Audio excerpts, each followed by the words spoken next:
Sebagaimana bintang-bintang di langit tanda aman, maka wujudnya anak cucuku adalah tanda keamanan. Maka amannya bumi tergantung amannya habaib seluruh Indonesia. Maka amannya bumi tergantung amannya habaib seluruh Indonesia. Kalau habib di Indonesia sudah tidak aman, bukan cuma Indonesia yang tidak aman, tetapi bumi akan dihancurkan oleh Allah Ta'ala. Bukan cuma Indonesia yang tidak aman, tetapi bumi akan dihancurkan oleh Allah Ta'ala. Lindungi habibmu. Caranya, jangan celah, jangan caci, jangan maki, jangan hina, jangan rendahkan. Meskipun wujudnya seperti setan, meskipun wujudnya seperti setan.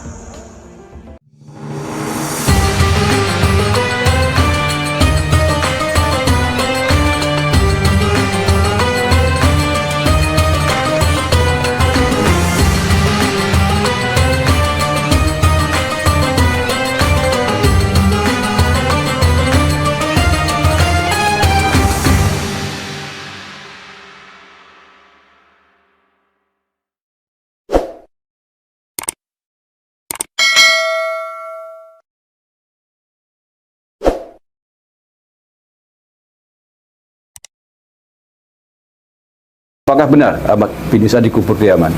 Tidak benar itu. Tidak benar? Tidak benar. Kenapa saya mengatakan tidak benar? Ahmad bin Isa ini kita sudah cari tahu di mana kuburannya, nggak tahu. Nggak ada? Nggak ada. Mereka mengatakan ada kuburan, tapi kan mereka itu terbantahkan kuburan yang ada di Irak. Orang-orang di negara Irak itu sendiri, mereka mengakui Ahmad bin Isa An-Nakibi itu hidup di Irak, meninggal di Irak, dikuburkan di Irak. Sampai detik ini kuburannya ada di Irak. Sampai kami beberapa kali bertemu dengan orang-orang dari Irak, orang ulama-ulamanya lah ya. Kami bukan tanya orang awamnya, memang ulamanya. Kita tanya, benar nggak Ahmad bin Isa An-Nakibi dikubur di Yaman? Nggak benar kata mereka. Ulama itu ya? Yang menyampaikan? Menyampaikan ulama. Okay. Jadi kalau teman-teman misalnya mau umroh apa, coba yang bisa bahasa Arab tanya saja ke orang-orang Irak. Tanya ke orang-orang Irak atau ke syekh-syekhnya, tanya tentang Ahmad bin Isa. Ada yang lebih parah. Saya pernah nanya di satu orang ulama dari Irak. Saya bilang Ahmad bin Isa itu hijrah ke Yaman, meninggal di Yaman. Tapi jawab, anta fil manam, katanya. Kamu dalam mimpi ya? Ngelindur. Kamu lagi ngelindur gitu loh. Iya. Jadi ala kulli hal tentang Ahmad bin Isa, satu negara Irak lebih jumhur daripada sebuah desa Tarim. Yes. Karena asalnya yang di sana. Semua satu negara meyakini Ahmad bin Isa meninggal di sana, dikuburkan di Irak. Jadi kalau hanya satu desa yang meyakini bahwasanya hanya Tarim tok yang meyakini bahwasanya Ahmad bin Isa dikubur di Yaman, bagaimana dengan satu negara yang meyakini dia dikubur di Irak? Mana yang lebih menang? Ya, negara atau satu desa? Negara asalnya tentulah. Tentu negara.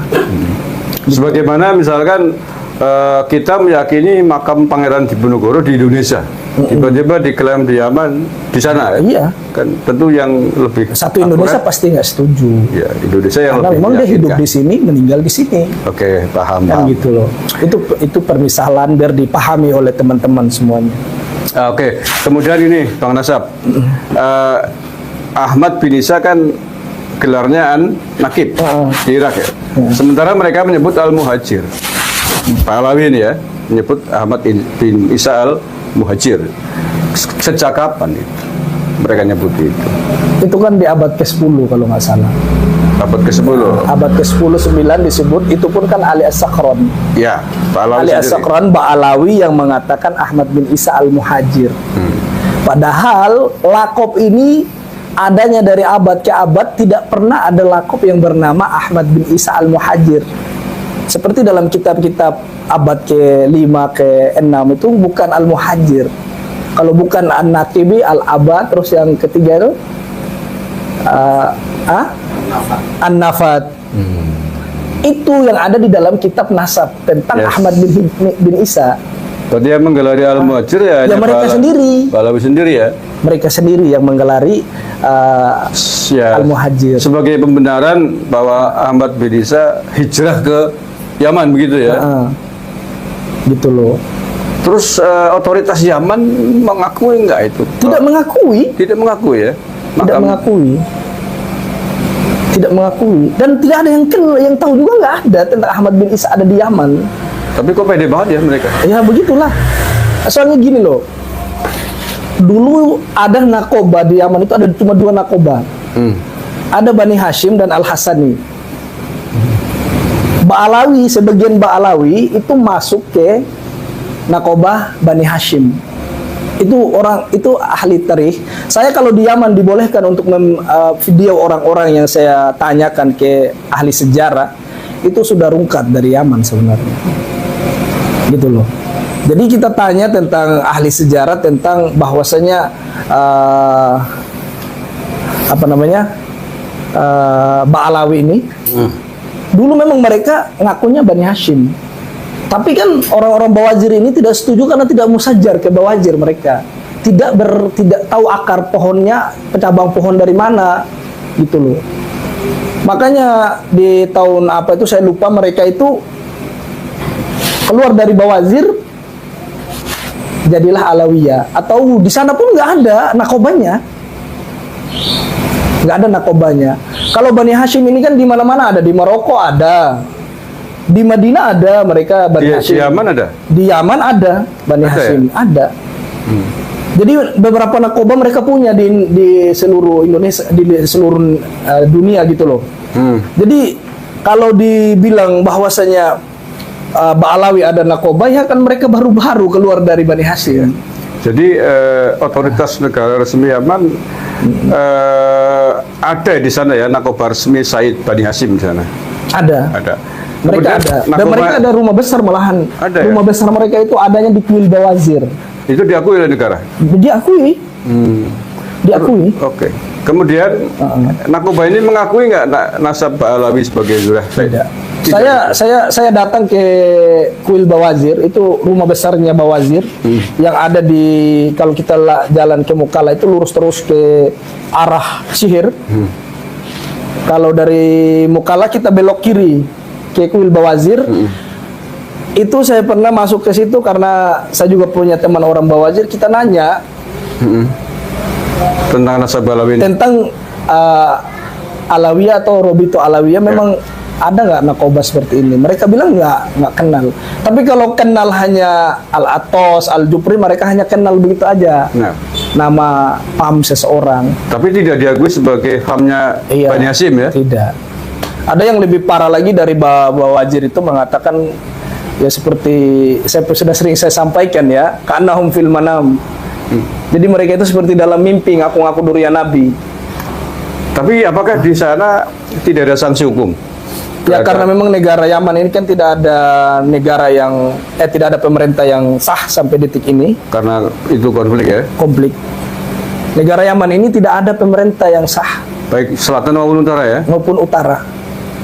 Masih di atas ambang-ambang pemerintahnya. Apalagi sekarang Janub ini kan diambil oleh 7 kabilah yang kuat.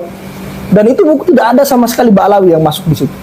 Kalaulah mereka punya kekuatan di Hadramaut, seharusnya masuk ya. Ba'alawi ikut mengamankan Yaman Janub. Tapi nyatanya enggak. Malahan dari kabilah Al-Kathiri, terus kabilah-kabilah lain, kabilah-kabilah besar yang menjadi pemimpin sekarang ini ada di Janub. Dan Ba'alawi tidak tercantum di situ. Termasuk hari ini kan sedang dibombardir oleh Amerika itu. Makanya kemarin saya bilang, kenapa para Ba'alawi nggak pergi ke Yaman mengamankan tanah leluhur asal-usul nenek moyang? Iya, kan perang. Makanya saya juga lucu ya. Saya pernah dengar si Novel ya. Itu kan pernah mengatakan selama ada Habib di dalam satu negeri itu negara nggak akan pernah perang, pasti aman katanya kan. Pertanyaan saya, kalau katanya Ubaidillah lahir di Hadramaut, terus Nabi mereka Umar bin Khattab ada di Hadramaut, Kenapa Yaman dibombardir terus? Negara ente gak pernah aman sampai hari ini.